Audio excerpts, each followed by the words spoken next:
Welcome to my podcast.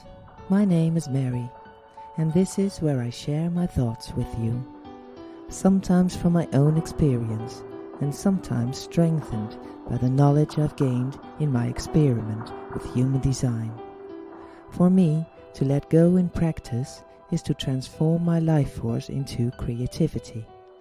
If, as a listener, you can pick up something from this or take it into your own life, you are most welcome to do so.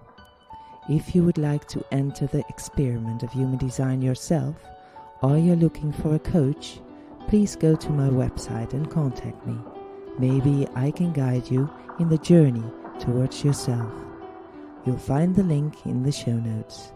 But for now, I wish you lots of inspiration and insights with this new episode.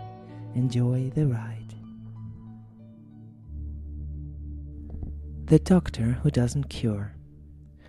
Early this month, we spoke to my husband's oncologist on the phone. It was a video call because my husband did not have the energy to go to the hospital, and it was a wrap-up call, but we still wanted to see each other's faces for that. This oncologist has guided my husband through the cancer process for 7 years, and this was the last conversation. He would now hand over the care to the GP.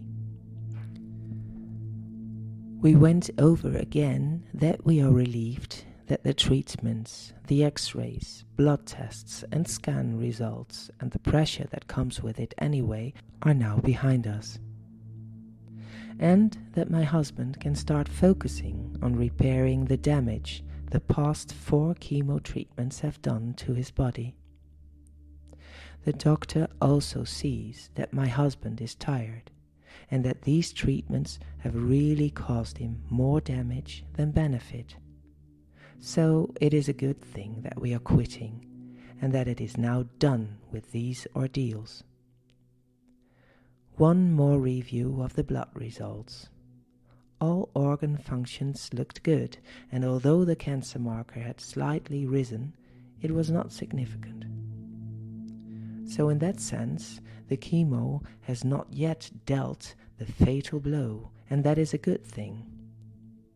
During the previous course of treatment, it was apparent that his body was no longer pulling this off.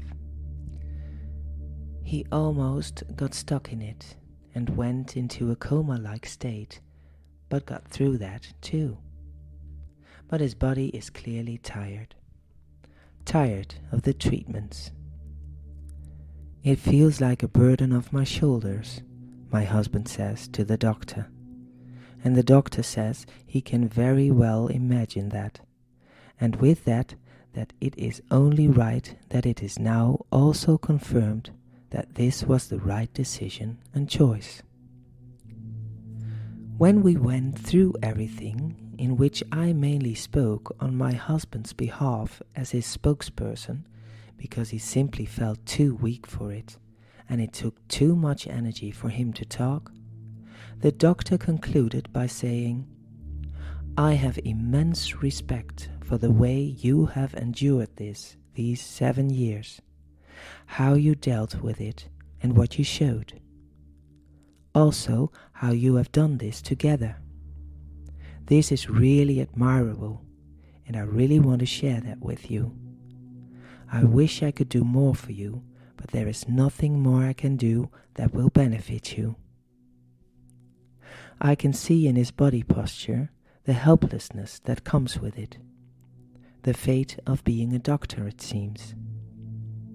I felt I wanted to share with him that he does not have to carry the burden of healing another person on his shoulders, because only the one who is sick can do the healing himself. His face lit up. "How beautifully you say that. That is indeed true, and I am glad you share that with me." My husband and I thank him for his guidance and concern, and say goodbye after 7 years.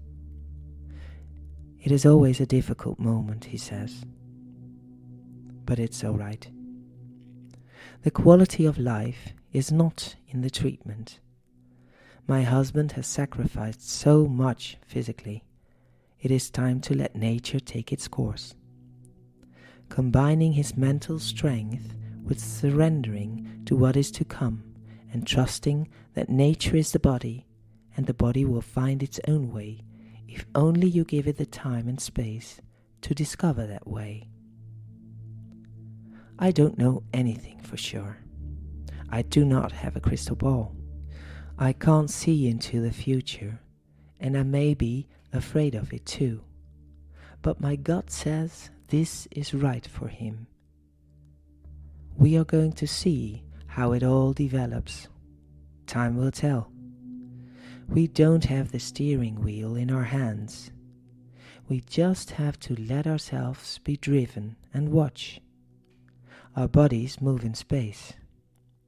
When we dare to surrender to letting go of direction and trusting the body, only then will we experience what it is like to live in surrender. A life that is meant for you, even if that would mean that life is shorter than you would like to in your heart. This is what it is.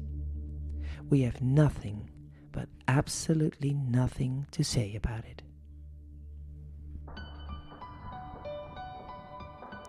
Thank you for listening to this episode. I hope you will join me next time for new insights and stories. And if you like this and want to follow me, subscribe to my podcast or share it with others or on your socials. I would highly appreciate that.